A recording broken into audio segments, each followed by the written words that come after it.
Olá pessoal, tudo bom com vocês? Aqui é a Polly do Entre Livros e Personagens e hoje eu vou comentar um pouquinho sobre as 8 leituras finalizadas no mês de fevereiro.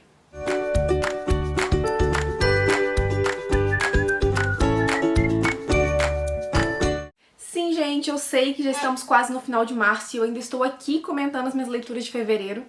E sei também que eu ando um pouquinho sumida aqui no canal, tenho falhado um pouco com vocês, mas a verdade é que a minha rotina mudou, então eu precisei me reorganizar, me readaptar a algumas coisas e acabei me enrolando um pouquinho com o canal. No entanto, agora as coisas já estão mais tranquilas, eu já tô conseguindo me organizar melhor e vou voltar com os vídeos com a frequência que sempre foi. E tem muita coisa bacana pra mostrar pra vocês, muitas leituras incríveis pra comentar, então eu espero que vocês me desculpem por isso e que continuem aqui comigo. E antes de começar a falar sobre essas leituras, eu quero lembrar que o link da Amazon tá aqui embaixo. Se gostarem de algum desses livros que eu vou comentar por aqui, comprem por ele, por favor, vocês me ajudam com uma pequena comissão, não pagam nada mais por isso e me ajudam a investir no canal. O link da lojinha da Shopee também tá aqui embaixo, se estiver procurando post-its, marcadores de livros, washi tapes, enfim, produtos de papelaria diferentes, dá uma passadinha por lá que tem muita coisa legal. Agora chega de enrolação e bora falar dos livros. E a minha primeira leitura do mês foi Você Me Ganhou no Olá, da Alex Daia. Eu li para um vlog de leitura que vai estar aqui nos cards, então não vou falar muito sobre o livro. Mas basicamente é um livro que divide muitas opiniões. Tem gente que curte bastante, tem gente que não curte tanto o desenvolvimento dos personagens. Vai tratar ali das novelas latinas, né, sobre alguns preconceitos que existem, sobre a forma como elas são escritas, sobre personagens que trabalham nessas novelas latinas e estão tentando buscar, né, seu lugar ao sol, tentando consolidar a sua imagem e a sua carreira para galgarem espaços maiores. E a gente vai conhecer nossos protagonistas nessa realidade. E assim, cada um deles traz suas questões, traz suas dores, e é bem bacana ver a forma como a história se desenvolve. Eu particularmente entrei pro time que gostei, mas pra saber mais sobre a história, pra saber mais sobre os personagens, sobre a minha opinião, vai lá conferir o vlog. E o segundo livro lido também tá nesse mesmo vlog, que é A Fraternidade de Jane Austen, da Natalie Jenner. Aqui a gente tem basicamente um grupo de pessoas que se une pra preservar as memórias da Austen pós-Segunda Guerra.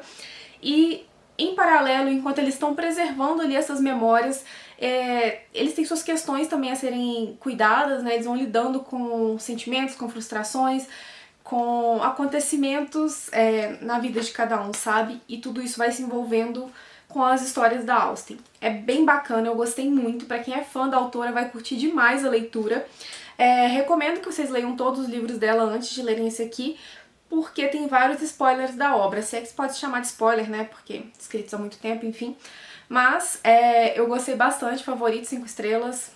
Não tinha como ser diferente, gente, sério. Eu fiquei apaixonada e foi impossível não me identificar com vários leitores de Austen que são retratados aqui nesse livro. E a minha terceira leitura do mês foi A Garota que Não Se Calou, da Abidaré. Era um livro que eu sabia que eu ia gostar, que ia mexer comigo, mas eu não imaginava que fosse ser tanto. E aqui a gente vai ter a história da Duni. Ela é uma menina que vive numa aldeia rural da Nigéria. A mãe sempre sonhou que essa filha estudasse, que ela adquirisse conhecimento, porque ela sempre acreditou que a vida dessa garota só iria mudar, ela só teria oportunidades através da educação. A mãe da Duni falece, ela faz com que o pai prometa que não vai casar a filha à força, que vai investir na educação dela, mas obviamente ele não segue essa promessa e ele vai acabar casando a Duni aos 14 anos. E ela vai entrar num relacionamento abusivo, um relacionamento onde ela não tem voz, onde ela tá sendo criada apenas pra procriar. E ela, ao mesmo tempo que tá ali sofrendo muito, que tá conhecendo uma realidade que ela nunca imaginou conhecer, ela continua com aquela persistência de que eu quero aprender, eu quero mudar a minha vida através da educação.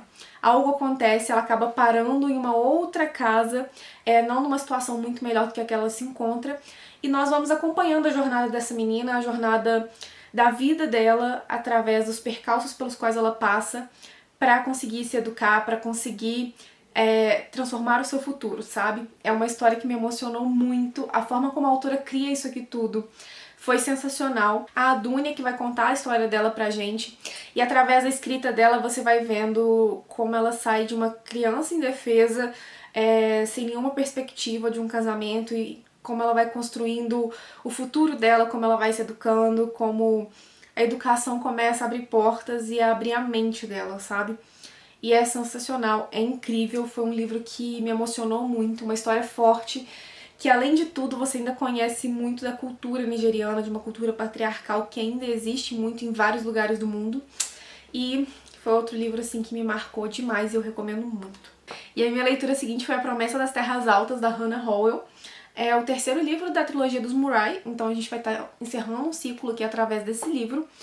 E assim, os livros anteriores eu gostei com ressalvas, e dos três dessa trilogia, esse aqui foi o que eu mais gostei. E nesse livro aqui a gente tem a Bertia fugindo, né, com o filho da irmã que foi assassinado juntamente com o marido pelo clã, para que alguns herdeiros pudessem tomar tudo. E o próximo alvo, obviamente, seria o bebê. Acontece que a Bertia tá lutando com unhas e dentes pra vida desse sobrinho. E o caminho dela acaba se cruzando com o do Eric Murai, que tá ali indo atrás da família do pai pra tomar o que é seu, pra assumir o seu título, pra assumir suas terras. Ele acaba encontrando com essa mulher, ele sendo abordado por assaltantes, resolve ajudá-la a chegar em segurança no ponto dela. E vai descobrindo um pouco mais da história dela, um pouco mais da história do sobrinho. Os dois vão se aproximando e é óbvio que vai acontecer ali um sentimento entre eles, eles vão se conhecendo, se apaixonando, enfim. É um romance de época, né, gente? Dois pontos que eu quero comentar sobre esse livro. Sem dar spoiler, porque eu tive que resumir bastante a história por conta dos livros anteriores, né? Tem toda uma história por trás da história do Eric, por exemplo. Mas, primeiro, um ponto que me incomodou em todos os livros, inclusive nesse aqui. A confiança desse povo, porque assim, a Bertia tá fugindo de uma família que quer matar ela e o sobrinho. E aí ela conhece o Eric e simplesmente confia muito nele, põe a vida dela nas mãos dele, e eu fiquei assim, amada. E é assim nos três livros, sabe? As três mocinhas, apesar de parecerem muito fortes, elas na primeira oportunidade se jogam nos braços de uma pessoa que elas nem conhecem pra defender a vida delas. Então assim, isso é algo que pra mim não é muito coerente, mas enfim, acontece nos três livros.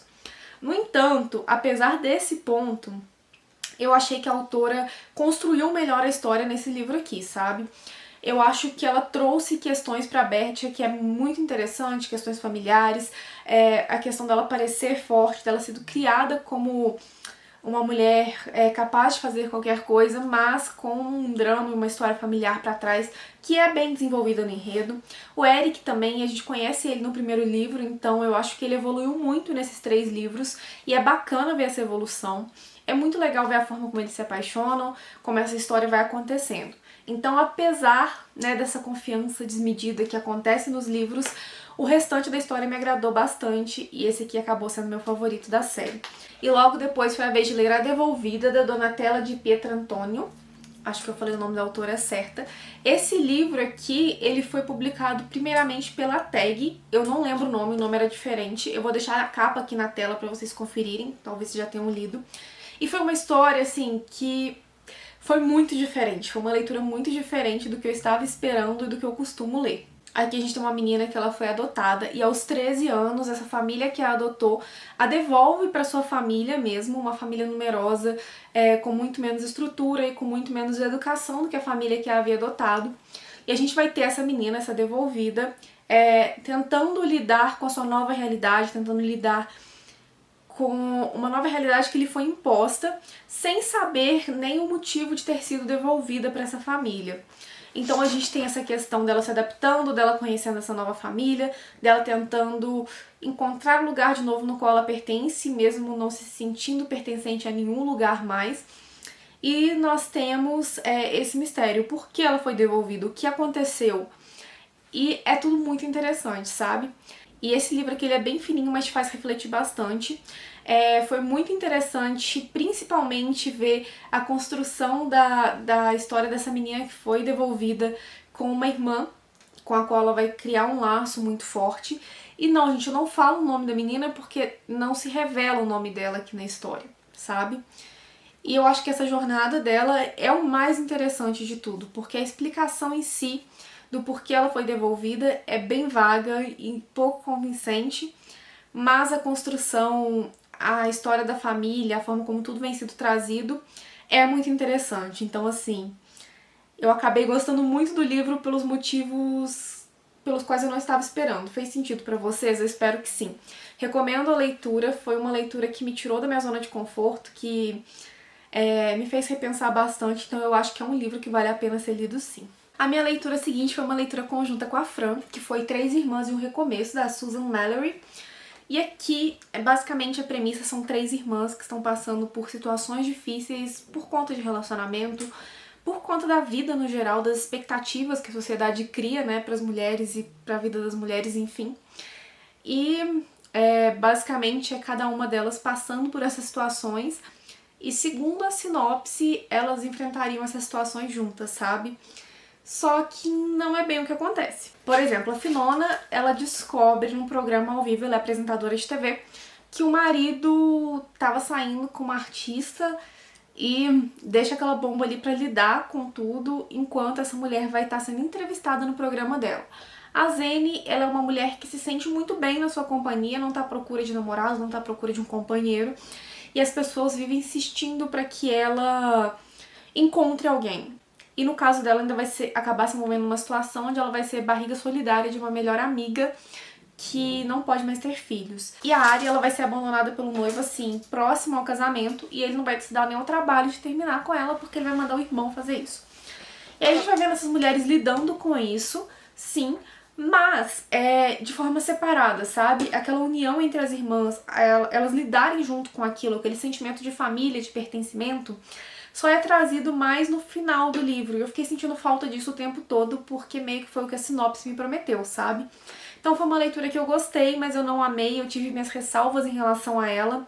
E não sei, assim, eu gostei do livro, eu gostei da forma como as irmãs interagem, quando elas interagem, mas eu acho que dava pra ter trabalhado melhor na história, pra ter trazido mais dessa união e mais esse sentimento, sabe, entre irmãs. Então foi o que eu senti mais falta nesse livro. E as minhas duas últimas leituras também foram de vlogs de leitura, do meu vlog de férias, que inclusive se você não conferiu ainda vai conferir que tá bem bacana.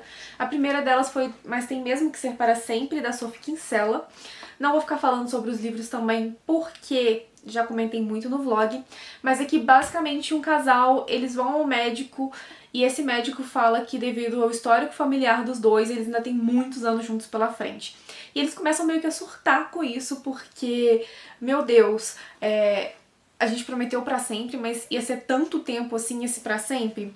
E começam a ser trazidas questões aqui sobre esse conceito de pra sempre, sobre a escolha de construir o futuro junto com uma pessoa, questões familiares. E assim, eu acreditava que a história ia pra um lado e ela acabou indo pro outro, porque a autora aborda de uma forma diferente. E basicamente é o livro mais diferente da Sophie Kinsella que eu li até hoje, porque a Sophie Kinsella geralmente é mais cômica, esse aqui ele traz um ar mais pesado assim pra história mais sério.